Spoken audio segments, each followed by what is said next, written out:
So this is Grime, a horror metroidvania that seems to draw a lot of inspiration from Souls games. It took me about 20 hours to beat, but I'm a bit of a completionist. You could probably finish it quite a bit quicker. It has a new game plus mode I have yet to check out, and multiple endings, so you can play through it more than once. I figured I would share a bit about it, both a summary of the plot and gameplay, as well as just my thoughts on the game. Now, I found the plot of Grime a bit hard to follow, so here's as much as I can figure out. This is obviously super filled with spoilers, so skip ahead if you don't want spoilers. I'll put a timestamp on screen.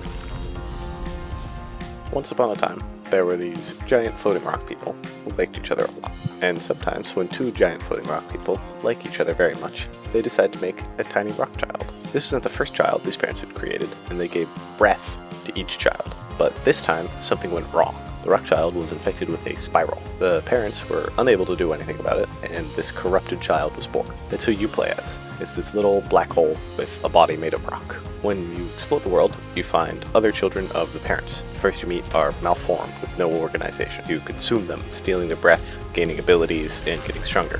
One of the malformed you meet is Jan, who decides instead of fighting you, he's going to become your disciple because he wants to be carved just like you. Jan shows up throughout the game and gets other rock people to help you on occasion. Then you meet the children, a civilization literally grown out of the rock. They are led by the mothers, these plant women things. You kill them too, which throws the children into chaos. The next place you go is the world pillar. Here you meet Shidra, who doesn't like that you have been killing everyone, but he agrees to help you and open up new areas of the world as long as you get a couple of things for him. Yay, fetch quests. Shidra sends you to the Feaster's Lair, where the rock has mouths, and then unlocks the Carven Place. In the Carven Place, the malformed rock people are carved into prettier shapes. Jan finally achieves his dream and becomes one of the Carven. You kill a lot of the Carven here, including their leader, which lets you access the garden where the plants have teeth. There you meet Whisper, who looks to be a relative of Mother's, or at least a similar species. After you kill her, you run into the children searching for a new mother. Oops. After defeating a boss with an attack that sounds like an airplane landing on your head, and collecting the item that Shidra wanted, Shidra unlocks Cenotaph City. Before you can enter, you're stopped by Jan. He tells you he feels bad about being Carven. He wants you to stop. You keep going, he stops you again and says that was just a trick. He was totally cool with you killing malformed because they were ugly, but now you're killing the prettier Carven. He wants to stop you. So he and two Carven attack you, and you kill them. Poor Jan. When you enter Cenotaph City, you find it is populated by what is essentially a doomsday cult. They have been prepping the entire city for you to consume them. Instead of trying to fight you, they just put on the show and then let you kill them and eat the entire city. After that, you pass through the Pale Sky, which is just a bunch of platforming with the memories of your parents lying on the ground, just world building. And then that leads you to the top of the world pillar, where Shidra reveals that the items you gathered for him have been used to create a device to remove the spiral from you. Here you have a choice. Either allow Shidra to remove your spiral, or fight him to the death. I don't know what happens if he cures you. I decided to kill him. When you kill him, it gives you access to New Game Plus mode, as well as an arena battle sort of thing where you can fight any boss you previously beat. You also make your way to the top of the world, which is revealed to be the head of a giant rock person. There you join the other spirals who have consumed their host parents. As I mentioned, I have not played any of New Game Plus, but I looked into it a little. It apparently changes some of the story and bosses, and I think it adds one or two new bosses. Grime's gameplay seems to be heavily influenced by Souls games. You have 4 item slots and then 2 weapon slots that you swap between. A regular attack and a special attack, as well as a dash/backstep. You can only dash on the ground to start. You also have a parry that makes up the game's central mechanic.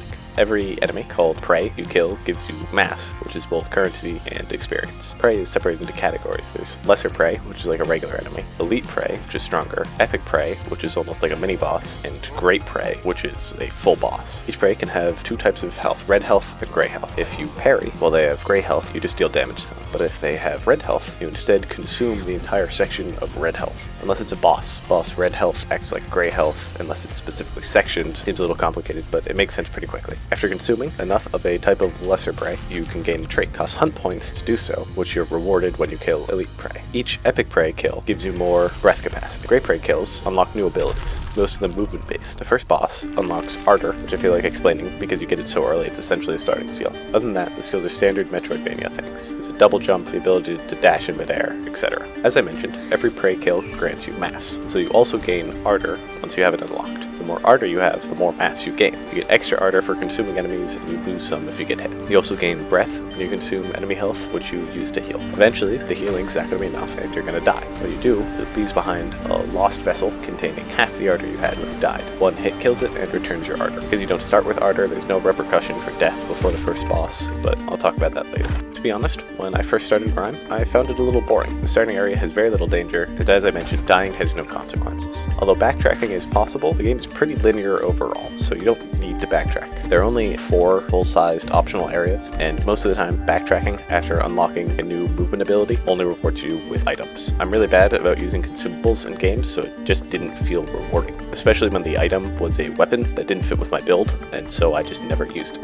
The optional bosses do give good abilities though. I like those. I did find it slightly annoying that half of the bosses in the game have some sort of second health bar. In my opinion, a second health bar should really be a rare thing to make one boss seem super powerful, rather than just something all the bosses have.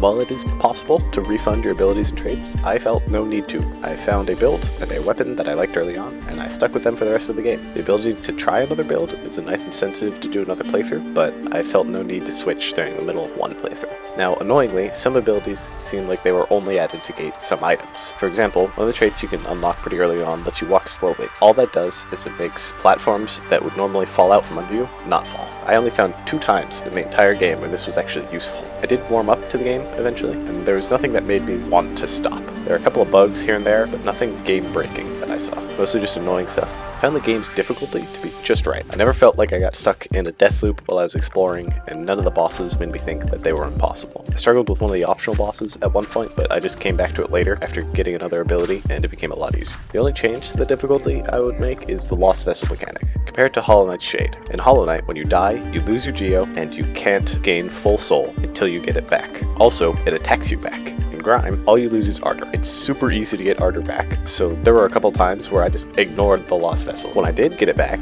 it was usually just during a boss fight where I was dying and getting hit a lot. Both of those drained the ardor, which made the Lost Vessel practically useless. The only reason I was picking it up is it gives you like a slight heal. Even just adding a penalty where you're retrieving it, like a breath capacity reduction similar to Hollow Knight's Soul Meter, go a long way. One of the things Grime does great is atmosphere. It's super unsettling at times, especially when you're playing late at night. Some NPCs react to your actions, and you'll find interesting characters in odd places. All in all, Grime's a pretty solid game. I had fun fighting the bosses, and I'll probably play through it again at some point. Let me know in the comments if you'd want to watch something like that. And of course, while I was editing this, they announced Grime 2. That's like the 3rd time now that this has happened. Now, you know the drill. Like if you liked, subscribe if you want to, and I'll see you next time.